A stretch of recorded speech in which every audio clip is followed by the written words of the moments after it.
अस्सलाम वालेकुम everyone and welcome back to my channel. उम्मीद करती हूँ कि आप सब बहुत अच्छे होंगे और अल्हम्दुलिल्लाह मैं भी बहुत अच्छी हूँ। आज का हमारा टॉपिक काफी इंटरेस्टिंग सा है, काफी इन्फॉर्मेटिव है and for a change it's not about UK at all. क्योंकि आप लोग हमेशा कहते हैं कि भाई यूके के अलावा भी हमें इन्फॉर्मेशन दिया करें, कनाडा के बारे में, अमेरिका के बारे में, ऑस्ट्रेलिया के बारे में।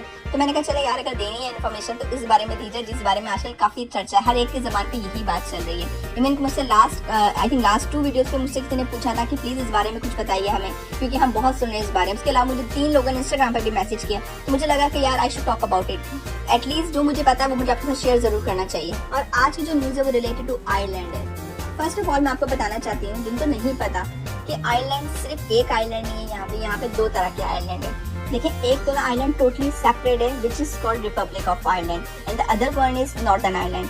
जो नॉर्दर्न आयरलैंड है वो यूके का पार्ट है। देखिए, यूके 4 स्टेट्स कह लें, रीजन कह लें, प्रोविंस कह लें, व्हाटएवर यू कॉल इट, उस पर डिपेंड करता है। इसमें एक आता है England, other one is Wales, then Scotland and फिर आता है नॉर्दर्न आयरलैंड। तो नॉर्दर्न आयरलैंड यूके का पार्ट है। वहाँ पे जितने भी कॉन्स्टिट्यूशन फॉलो होते हैं या जो कुछ भी वहाँ पे rules and regulation and laws follow होते हैं वो एग्जैक्टली वही फॉलो होते हैं जो यूके में फॉलो होते हैं। But Republic of Ireland is totally separate country. वहाँ पे उनके अपने लॉज हैं, अपने रेगुलेशन है, अपना उनका कॉन्स्टिट्यूशन है। ये अलग बात है कि वो आज भी बहुत से ऐसे लॉज हैं जो यूके के फॉलो करते हैं, but that's another debate, that's another topic. ये आज का हमारा टॉपिक नहीं है, लेकिन हमारा जो आज का टॉपिक है वो रिपब्लिक ऑफ आयरलैंड से ही रिलेटेड है।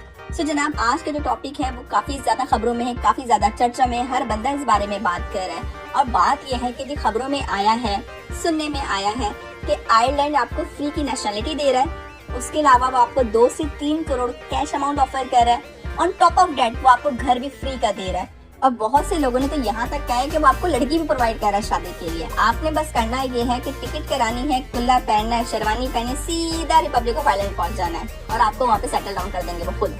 और लिटरली ये मैं मजाक नहीं कर रही, इस खबर में सच्चाई जरूर है, पर बात ये सच्चाई कितनी है इसके अंदर। सो जनाब, बस इसी बात को लेकर मेरे बहुत सारे फॉलोअर्स कंफ्यूज हैं और मेरी पूरी कोशिश है कि इस वीडियो में मैं आपको जो सच है वो जरूर एक्सप्लेन करूं। आपने बस मुझे इतना फेवर देना है कि आपने ये video like, share and comment जरूर करना है अगर आपको अच्छी लगती है तो। उसके अलावा अगर आपने मेरा चैनल अब तक सब्सक्राइब नहीं किया तो please do subscribe to my channel. मेरी हमेशा कोशिश होती है कि मैं आपके लिए अच्छे टॉपिक बनाऊं, फ्रूटफुल टॉपिक बनाऊं, इन्फॉर्मेटिव टॉपिक बनाऊं जो आपको कहीं ना कहीं कोई ना कोई फायदा जरूर दे। अगर फायदा नहीं भी दे रहे वो फिजिकली, एटलीस्ट वो आपकी नॉलेज में इजाफा जरूर करें।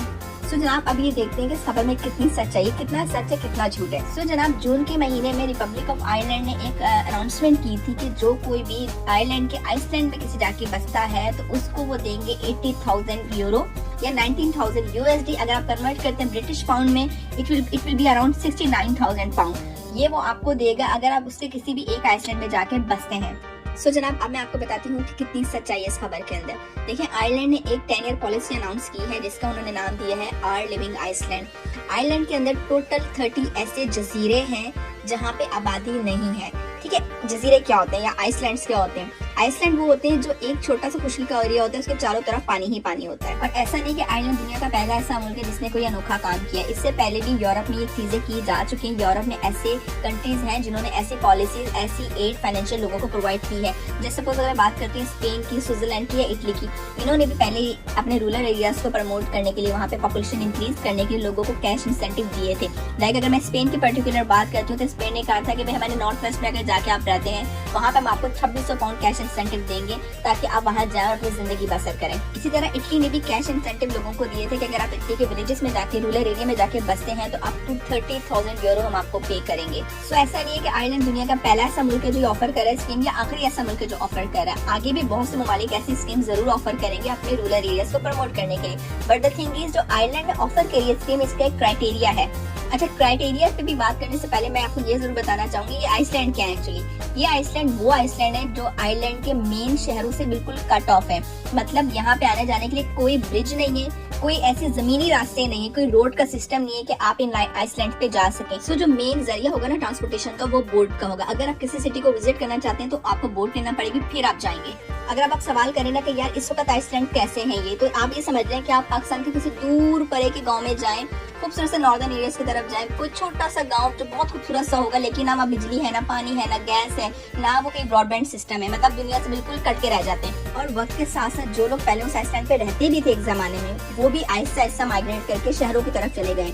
इस वक्त वो आइसलैंड ऑलमोस्ट खाली पड़े हैं बिल्कुल, क्योंकि हर बंदा यही चाहता है अगर वो कहीं रह रहा है तो एटलीस्ट बेसिक नेसेसिटीज तो एक्सेसिबल हो उसके। सो आवर लिविंग आइसलैंड जो पॉलिसी लाई है, स्कीम लाई, इसका मकसद यही है कि ये इससे इकोनॉमी बूस्ट करें, अपने आइसलैंड्स पे आबादी लाए, पॉपुलेशन लोगों की इंक्रीज हो, यहाँ पे एजुकेशन की, हेल्थ की फैसिलिटीज प्रोवाइड की जाए, एक बेटर इंफ्रास्ट्रक्चर प्रोवाइड किया जाए लोगों को, उसके अलावा ब्रॉडबैंड सर्विसेज प्रोवाइड की जाए। और इनका प्लान है कि नेक्स्ट 3 ईयर्स में ये काम यहाँ पे शुरू कर देंगे, लोगों को यहाँ पे इंकरेज करेंगे लगाने के लिए। और आयरलैंड ने 1 जुलाई 2023 से एप्लीकेशन भी एक्सेप्ट करना शुरू कर दिए कि जो लोग इंटरेस्टेड हैं यहाँ जाके रहने में वो अपनी एप्लीकेशन सबमिट करवा सकते हैं। अब सवाल ये है कि कौन लोग एप्लीकेशन सबमिट करवा सकते हैं? क्या फॉरेनर्स यहाँ पे एप्लीकेशन सबमिट करवा सकते हैं और आके अपनी जिंदगी नए तरीके से स्टार्ट कर सकते हैं? सो इसका सिंपल सा जवाब है कि नहीं, सिर्फ एप्लीकेशन वही लोग सबमिट करवा सकते हैं जो लीगली आइलैंड में रह रहे हैं, जिनके पास रेजिडेंस परमिट है, या वो लोग जो लोग आयरिश ब्रिटिश नेशनलिटी होल्डर्स हैं। अच्छा जी, अब बात करते हैं 80,000 यूरो किन को मिल रहे हैं।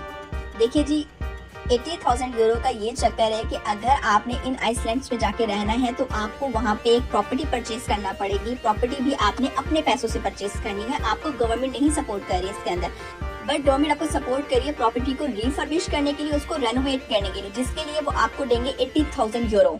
और प्रॉपर्टी परचेज करने का क्राइटेरिया भी गवर्नमेंट ने बहुत साफ लफ्जों में बताया है कि वो प्रॉपर्टी 1993 से पहले की बिल्ड हो और एटलीस्ट वो 2 साल से खाली पड़ी हुई हो।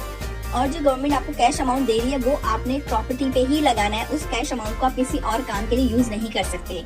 चाहे तो उस पैसों से आप घर की दोबारा से कंस्ट्रक्शन करवा सकते हैं, स्ट्रक्चरल इंप्रूवमेंट कर सकते हैं, उसके अंदर इंसुलेशन करा सकते हैं, रीडेकोरेशन कर सकते हैं, पूरा रिफर्बिश कर सकते हैं घर। It's totally up to you. लेकिन वो पैसा आपने अपने घर पे ही लगाना है, आपकी जात पे वो पैसा नहीं लगना चाहिए। और जब ये लोग कहते हैं ना कि ये पैसा आपने इसी पे यूज करना है, तो वो उसका फुली चेक एंड बैलेंस रखते हैं। और यकीन माने पूरे यूरोप की बात कर लें, इवन यूके की बात कर लें, जो प्रॉपर्टीज बहुत पुरानी है वो इतनी खस्ता हालत में होती है कि बिना रेनोवेशन किए आप उसमें रह ही नहीं सकते, आपको उस पर पैसा लगाना ही पड़ता है। इसीलिए ये लोग खुद इतनी बड़ी ना कैश अमाउंट आपको दे रहे हैं, आपको इतनी बड़ी ऑफर दे रहे हैं, जिसके पीछे इंसान लालच में आके कहे कि अच्छा ठीक है यार हम उस आइसलैंड पे जाके रहना शुरू कर देते हैं, एटलीस्ट इतना पैसा तो मिलेगा। और अगर आपको कहते हैं ना कि प्रॉपर्टी बाय करने के बाद आपको नेशनलिटी वगैरह मिल जाएगी, तो ऐसा कोई सीन नहीं है, आपको नेशनलिटी नहीं मिलेगी, क्योंकि मेन क्राइटेरिया ही यही है कि आपको ऑलरेडी वहाँ का वर्क परमिट या वहाँ पे रेजिडेंस परमिट आपके पास होना चाहिए, जिसकी बेस पे आप प्रॉपर्टी बाय करेंगे। मैंने तो यहाँ तक सुना है कि भाई पाकिस्तान में, इंडिया में और बांग्लादेश में एजेंट्स ने अपनी दुकान चमकाना शुरू कर दी इस पॉलिसी के पीछे कि भाई आप हमें 15,000 यूरो या 20,000 यूरो दें, हम आपको आइलैंड का वर्क परमिट निकाल के देते हैं, आप वहाँ जाएं, प्रॉपर्टी परचेज करें और आप खुशी से जिंदगी बसर करें। But literally it's not a piece of cake. और आइलैंड की गवर्नमेंट ने ये भी साफ लफ्जों में कहा है कि फॉरेनर इस प्रॉपर्टी को परचेज करके यहाँ पे रेजिडेंस नहीं ले सकते, सिटीजनशिप उन्हें नहीं मिल सकती इस तरह से। तो प्लीज आप लोगों की बातों में ना आइएगा, लोगों के स्कैम में ना आइएगा, किसी को पैसे मत दीजिएगा, क्योंकि मैंने साफ लफ्जों में बताया है कि ये जो स्कीम है सारी आवर लिविंग आइसलैंड्स, ये सिर्फ उन लोगों के लिए जो लीगली वहाँ रह रहे हैं, ये फॉरेनर्स के लिए है ही नहीं। तो प्लीज किसी के स्कैम में मत आइएगा। बाकी डिस्क्रिप्शन के अंदर मैं रिपब्लिक ऑफ आइलैंड की ऑफिशियल वेबसाइट की जो न्यूज है related to our Iceland living Iceland, इससे रिलेटेड जितनी भी न्यूज और जितने भी क्वेश्चन आंसर उन्हें पब्लिश किए हैं मैं वो लगा दूंगी, ताकि आप खुद भी पढ़ें, आपको पता हो कि क्या हो रहा है। चलिए जनाब, इसी नोट पर आज का ब्लॉग एंड करते हैं। उम्मीद करती हूँ कि आपको आज का ब्लॉग अच्छा लगा होगा, आपके लिए इन्फॉर्मेटिव रहा होगा, जितनी भी आपकी क्वेरीज या डाउट्स है वो क्लियर हुए होंगे। और अगर आपको ये ब्लॉग अच्छा लगा है तो आपने लाइक, शेयर एंड कमेंट जरूर करना और सब्सक्राइब भी जरूर करना मेरा चैनल। और मुझे अपने फीडबैक के थ्रू जरूर ये बताइएगा कि आपको आज का टॉपिक कैसा लगा। अगर आप चाहते हैं मैं फर्दर डिफरेंट कंट्रीज के बारे में भी ब्लॉग बनाऊँ तो भी आपको मुझे कमेंट सेक्शन में जरूर बताना है। चलिए जनाब, अब मुझे इजाजत दें, इंशाल्लाह नेक्स्ट ब्लॉग में आपसे फिर मुलाकात होगी। अपना बहुत ख्याल रखिएगा, दुआ में याद रखिएगा मुझे। टेक केयर, बाय बाय, अल्लाह हाफिज।